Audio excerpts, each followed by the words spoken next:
President Trump on Monday spoke with Russian President Vladimir Putin about plans for this year's Group of Seven (G7) summit, after Trump said over the weekend that he hoped to add Russia and 3 other nations to the annual meeting. A White House spokesman said the two leaders discussed progress toward convening the G7.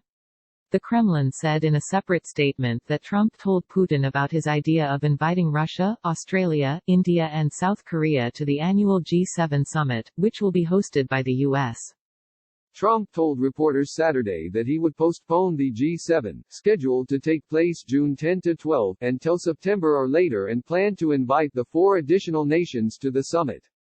The Trump administration had planned to host the summit at Camp David but scrapped the in-person meeting in favor of a virtual summit as a result of the coronavirus pandemic. The G7 consists of the United States, Canada, France, Germany, Italy, Japan and the United Kingdom. The 4 additional nations Trump wants to add are all part of the Group of 20. Earlier Monday, Trump spoke to South Korean President Moon Jae-in about plans to convene the G7 summit, according to the White House. Trump has previously suggested it would be appropriate to add Russia to the G7. Moscow was expelled from what was then the G8 over its seizure of Ukraine's Crimean Peninsula in 2014.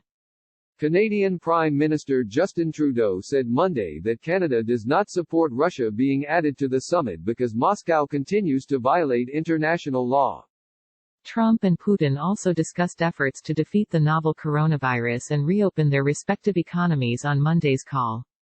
President Trump conveyed that the United States is working hard to care for Americans at home and provide assistance to other countries in need, including the donation of 200 ventilators to the Russian people, White House Deputy Press Secretary Judd Deere said.